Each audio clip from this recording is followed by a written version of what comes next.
Record-breaking offense, most points scored, most rushing yardage, most touchdowns scored by a large margin. We had a heck of an offense a year ago.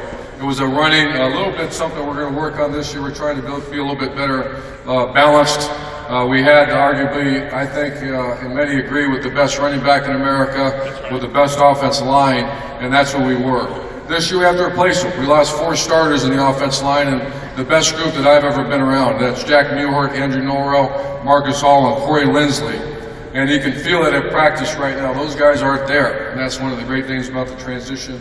Not necessarily great things, but that's one of the things that's so interesting about college football, the transition of players. So we're going through a little growing pain in the offensive line, but Taylor Decker and Pat Elfline are mainstays, and they're the two those guys will start. The other 3 guys are still in transition to see what's going to happen. But Coach, like I said, Coach Warner is as good a line coach as I've ever been around, and that's obviously where you start. When you talk about Ohio State football, it's been that way always, and it's going to continue under our regime.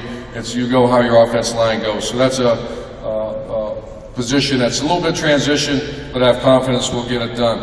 At quarterback, you got the 2-time returning Big Ten Player of the Year, Braxton Miller. He's injured. He injured his shoulder in the Orange Bowl, and we tried to rehab it. And our doctors, we have terrific doctors here. We made the decision. We can't wait any longer. Made the decision and have surgery. So he's going to miss spring practice. He should be full go by the beginning of summer, and we look forward to having Braxton could rewrite every record book in the history of Ohio State. Wonderful young man, and there's still a lot of growth, but he's also shown a lot of leadership growth and growth as a quarterback. So I look forward to seeing Braxton. The interesting thing is we've seen Cardell Jones, a guy that had a one-way bus ticket back to Cleveland about a year ago. Just his whole seriousness approach to academics, approach to lifestyle, and approach to Ohio State football up until yesterday was having an excellent spring. So I promise I'm going to focus on the positives. We're going to disregard yesterday because he was awful. I have to let him know that. But he's had a tremendous spring, and there's without question he can play quarterback at Ohio State and done a very good job. JT Barrett is our backup, and he's also a freshman and needs a lot of work as well, but has done a very good job. Tailback, we graduated the best tailback in the country, rushed for over 1,500 yards, and Carlos Hyde, hopefully he'll be a first-round draft pick in the draft when it comes around the corner. But we have some really talented players that are backing him up. You have Rod Smith, who's been here for a long time, hasn't done a whole lot, but he's very talented and he's had a good spring. A name to remember is Ezekiel Elliott, number 15. He played well for us a year ago in backup action and kind of with the mop-up work, and some of the games were out of hand. He's everything you want in a tailback. First of all, he's a great Buckeye, does everything right on and off the field, and he's also a 13-7 high hurdler guy that has that speed, and when he gets out in the open, he could be a game breaker for us, like he showed flashes last year. A new name that's surfacing a little bit is Curtis Samuel, right out of Brooklyn, New York. He really should be in high school getting ready for his prom, but he's doing a great job for us. He had 2 excellent practices yesterday, and he's got the speed, toughness, and athleticism that we look for. You have Warren Ball as a backup as well, who's had a decent spring, and Briante Dunn, who busted off a 90-yard some run the other day, but he's having a good spring as well. So we have some depth at tailback. It's certainly the depth chart is not set, and how they go these next 2 weeks will determine who gets the opening carry in the first game. Tight end, I feel we have the strongest. I'll take our 2 tight ends over anybody in America with Jeff Hireman, who just had foot surgery. He should be good in 6 weeks out of his cast and ready to go. He has a foot sprain that we felt to go in and get it fixed up now, so it won't linger throughout the summer. He was an excellent player for us a year ago, and he'll be a captain of our team and a guy that leads our team.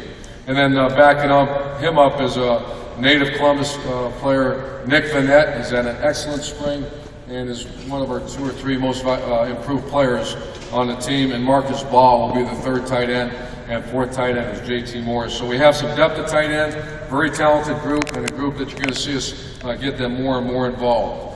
At wide receiver, we graduated 2 players, Philly Brown and Chris Fields. Philly Brown was obviously our best receiver the last 2 years statistically, and a guy that we would go on in many close games, and hopefully he gets drafted very high because he's really come a long way in development as a football player, as a person. So our wide receivers went from arguably the worst in college football 2 years ago to one of the better ones certainly in the Big Ten. We still have a lot of room for growth. The leading receiver coming back is Devin Smith. He needs consistency. If you remember against, for example, Team Up North game where he hit the big home run play and some other home run shots, he just needs to be more consistent, and we're working him real hard. Mike Thomas is the guy we redshirted last year, and he'll be a contributor. He's having a good spring. Evan Spencer came on to be the best blocking receiver that I can remember that I've been around, and obviously his father's Timmy Spencer, but he's has a broken ankle. He broke that ankle in the Orange Bowl. He's still not 100%. He's starting to run as we speak, and we count on him for some depth.